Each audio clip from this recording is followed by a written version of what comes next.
Welcome back. You're watching News Center. The Union government's investigation against 17 EV companies for alleged violation of the FAME scheme is nearing completion. The government is likely to start releasing subsidies for those companies that weren't found guilty of any violation. Further, we learn from sources that the government is likely to reduce demand incentives for electric two-wheelers from 40% of the vehicle cost to 15%. I caught up with Heavy Industries Minister Mahendranath Pandey and began by asking him about continuation of the FAME subsidy scheme. देखिए, हमारे मंत्रालय ने और नीति आयोग सब ने मिलके ये industries के संग, क्योंकि हम लोग हमारी सरकार हर निर्णय में संबंधित को चर्चा में भागीदार बनाती है। ये माननीय मोदी जी का विजन है कि सबसे चर्चा करके तब कदम उठाए जाए। तो उसमें चर्चा में सभी जो इंडस्ट्रीज हैं टू व्हीलर्स के फील्ड की, उनके संग एक लंबा डिस्कशन हुआ और उसमें सबका ये मन का ये भाव निकला कि, और उस पर अधिकारी लगातार बात कर रहे हैं कि ये स्कीम बड़ी पॉपुलर है और ईवी मूवमेंट को बढ़ाने के लिए इसको लंबे समय तक चलाना उपयोगी रहेगा। तो इस दृष्टि से उस पर विचार हुआ है और उसमें सब्सिडी को लंबे समय तक चलाना, ताकि हम अपना जो टारगेट है 10 लाख टू व्हीलर्स का, उसे अचीव करें। और उस दृष्टि से और भी स्कीम को आगे बढ़ाना, यह विषय चर्चा हुई है, इस पर विचार हुआ है। जल्द ही इस पर पूर्ण निर्णय ले लिया जाएगा। सर, जो सुनने में आ रहा है कि 2000 करोड़ इलेक्ट्रिक टू व्हीलर्स के लिए अलॉटेड था, वो खत्म हो रहा है। क्या 1500 करोड़ एडिशनल अलॉट हो सकते हैं? निश्चित तौर से इस स्कीम को जब आगे बढ़ाना होगा और सब स्वयं सहमति दे रहे हैं। इंडस्ट्रीज के लोगों को मैं धन्यवाद दूंगा, उन्होंने भी ये अपना सहमति दी है कि भले ही सब्सिडी के जो थोड़ा सा उसको सीमित कर दिया जाए, लेकिन लंबे समय तक चलाने में, क्योंकि जब इसमें ये योजना जब बनी थी तो उस समय सब्सिडी निर्धारित करते समय भी इसमें एक कंसेप्ट था कि जब हम इस मूवमेंट को आगे बढ़ा लेंगे और इंडस्ट्रीज फास्ट काम करना शुरू कर देंगी, तो निश्चित तौर से हमारा उद्देश्य है, 2 उद्देश्य है कि एक तो ई मूवमेंट को बढ़ावा देना, इलेक्ट्रिक व्हीकल्स का दायरा, टू व्हीलर, 3 व्हीलर, 4 व्हीलर ये आगे बढ़े, बसें आगे बढ़े, इस दायरे को बढ़ाना। और दूसरा, धीरे धीरे इनकी कीमतें कम हो और लोगों को, उपभोक्ता को सहजता से उनकी पहुंच तक वो खरीद सके। उस दृष्टि से सब्सिडी दी गई। तो जब ये स्कीम बढ़ेगी तो स्वाभाविक हो इसका दायरा बढ़ेगा, उत्पादन बढ़ेगा, तो इसके दाम कम होंगे और कम हो रहे हैं। उस अवस्था में उन लोगों ने सहमति दी, ये चर्चा में सभी भागीदार हुए कि सब्सिडी कम करके भी इस स्कीम को थोड़ा लंबे समय तक किया जा सकता है। तो इन सब पर सरकार की टीम गंभीरता से विचार कर रही है और अति शीघ्र इस पर निर्णय ले लिया जाएगा, जो सबको अवगत करा दिया जाएगा। सर, जो सुनने में आ रहा है 40% सब्सिडी प्रति व्हीकल अभी होती है, कम करके 15% या 10% लाया जा सकता है। एज ए मिनिस्टर मैंने आपको बताया ना कि ये सारे एंगल्स पर विचार हो रहा है और विचार में हम जो उपभोक्ता हितों का ध्यान रखते हुए, जो हमारे देश के युवा हैं जो ज़्यादातर टू व्हीलर आदि को लाइक करते हैं, उसको ध्यान में रखते हुए और इंडस्ट्रीज के संग चर्चा करके इस निर्णय को शीघ्र ही, जो चीज़ें मैंने आपको बताया, ये विषय विचारणीय है और सबने इसमें सहमति दी है।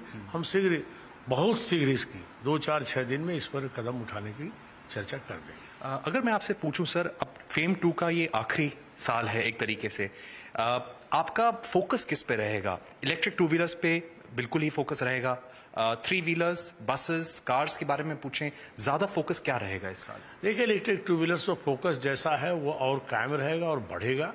हाँ, एक बात अनुभव में आया है कि जो बसेज हैं वो आमतौर पर कॉमन मैन बसेज में सर्विस यात्रा करता है, जो नौकरी पेशा है, छोटा रोजगारी है, कारोबारी है, और ये इस तरह के जो मध्यम वर्गीय लोग हैं, ये बसेज में औरों की तुलना में ज़्यादा यात्रा करते हैं।